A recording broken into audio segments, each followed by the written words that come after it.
Good morning, everybody. It's a great pleasure to be here. Present something which we've been working on for about 15 years. We're almost there, and we're sharing. I'm sharing with you the process because the process has been pretty interesting. We're talking about Voeux Road, and this is the centre of our CBD. It's our main business street, and this is as it was, and as Chris mentioned, it's dominated by the trams and people, and that's really what we're going back to.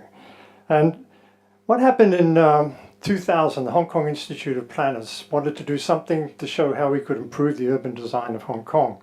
And it happened to be that time that I was going down Voeux Road on my way to work in a bus when there'd been a wind and the scaffolding had fallen down and blocked the road, and the buses couldn't get through. We had to get off and we had to walk, and the buses were diverted. And we suddenly thought, this could be permanent. And there were a group of us planners who worked in that area, and we all decided to put this forward as a project at 2000 for the Institute to look at developing. And that project then became something which we're now working on with a lot of other people. But as you can see in the slide, in the early part of the history of Hong Kong, I've been here since 1977, but part of it was the need to tidy up the city and get rid of all the activities. But we have this history, as you've seen in KK's slides and in Chris's slides, where the public space is people space. And we do all sorts of things here. It's a social space, it's an economic space, it's a transport space. But wherever there's an opportunity, Hong Kong people make the streets lively, interesting and vibrant. And the whole process that has been undertaken in the recent years is to get rid of these activities on the street and provide large areas for cars. And these last photos are in Wan Chai in Cross Street, and they were all to be cleared and to be turned back to vehicles. But Carrie Lam fortunately intervened and managed to retain these streets without cleaning them. Now, what we just to introduce this concept of redundancy, because in the central part of Hong Kong there's a very large investment in infrastructure in terms of railways, new bypass roads and so on. And these are going to result in changes in the land use, the use of the street. And we could see that part of the issue was going to be that when these are introduced, suddenly Voeux Road Central becomes less important for cars and particularly, or for vehicles, particularly through vehicles. So we put forward this scheme, which basically, this is the image that we used, and it's a hand-drawn one in 2000, and it was pushed through 2003. The objectives that we had were quite wide, and these are still the same objectives today. And one thing which is really difficult for people to understand is we're actually trying to improve the commercial environment as well. And in looking at other places, and there's so many opportunities elsewhere where we can show what is happening. And like Nanjinglu in Shanghai has 1 million people a day passing along the street, and a lot of those want to shop. But it's a more pleasant environment than what we've got in Central. And this is CBD in Adelaide. Again, they make the centre of the city a pedestrian-friendly area where people come to shop, to work, and tourists come to visit. So we look at our CBD and what we're doing there, and basically this is a new bypass for vehicles which is in the process of being implemented. This is the main street that we're talking about, Voeux Road Central, and there's a railway station here and a railway station there. And when we looked at this with our transport consultants, MVA, and Fred Brown in particular at that time, was really concerned that if we introduce this new road here, there'd be no move by the government to try and take this back for people, and we just get more and more cars in the central business district, and we're having difficulty handling them. So the idea is that when this comes in, and this road here will form some of the functions of this road, Voeux Road Central. So we change the functions and we change the land uses and we take some of the space back for the people. We focused on the western part of the street because it's easier. It also has a possibility of linking in with district council activities as well. And the transport department were looking at it at that time. And pedestrianisation was a very important thing because they actually had a pedestrian unit in transport department who had a mission to actually establish pedestrian areas throughout Hong Kong. And they were incredibly supportive of what we were doing. And we got to the stage where at the working level, the transport department, the highways department, who would be the implementers, were all ready to go on phase one. And what happened is they couldn't get any support from a bureau which would give policy support for them to spend the money. And because of that, the project actually virtually died. But we did get a couple of things. If you look at that vent building there, this one here, it's related to the station underneath.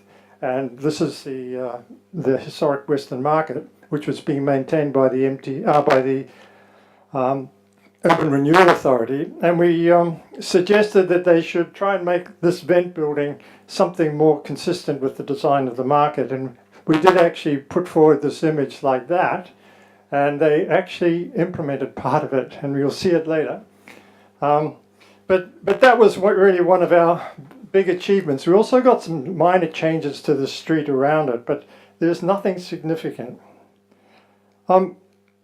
So the urban spaces for people, and as KK mentioned, Hong Kong people use road space for all of these sorts of things. But the prime view of the transport department has been that it should be for movement. And the movement is actually contrary to what actually people do every day in Hong Kong.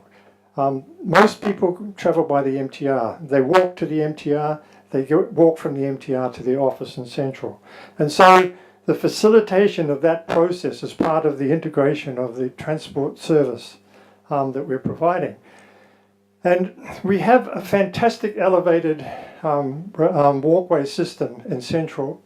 And it is, people don't like it, but it's actually, if we didn't have it, we wouldn't be able to handle the numbers of pedestrians at street level. And we have this huge number of 12,000 going along this in the peak hour.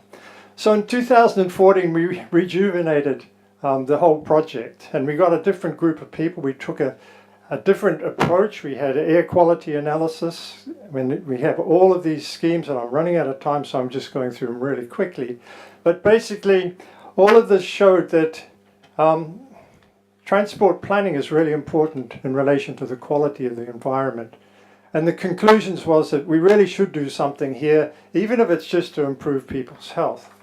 And so we got a different group of people involved. A lot of young people came in. We got the same basic approach in terms of the transport, but the arguments are better because the things we predicted would come place in 2014 are actually taking place now. We have an extension of the railway. We have a new railway to the south of the island coming into effect soon.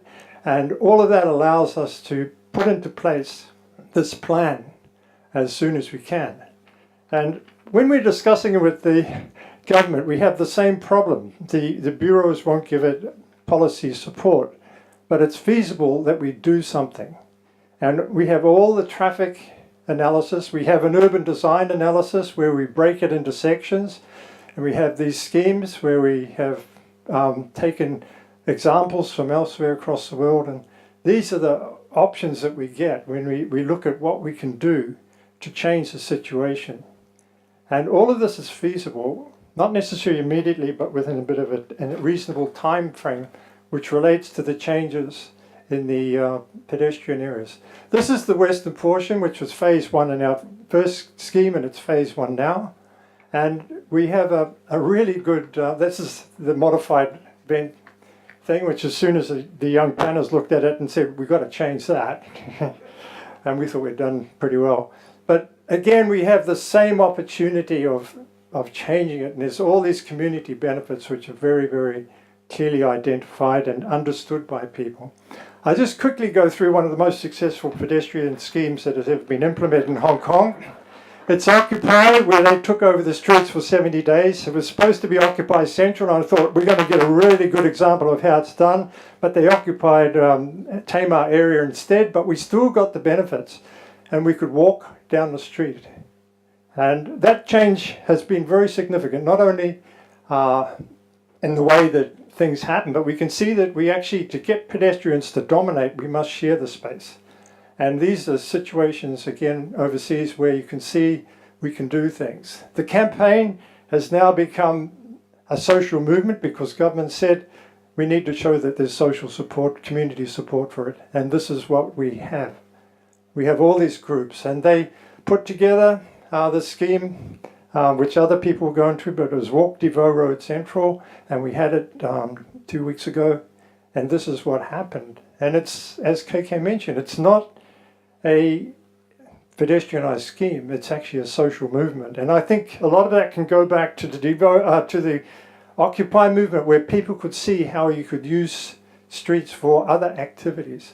And if we take the vehicles away and we pedestrianise this area, we do get an opportunity to use the space, the public space, for things which are different. And I'll just finish on this slide, which presents a whole lot of things for different people. And it's one of the problems. It's a great vision for what we should have. But as people look at it, they look at the problem. Other people will look at it as problems. We're commercializing the space by putting street furniture for cafes. We have a street management problem. Who's going to look after it? And we have other problems, like how do we service the buildings on either side? And all of those are achievable, but we do really want someone in government to say, yes, we're going to do it, and then we can do it. Thank you very much.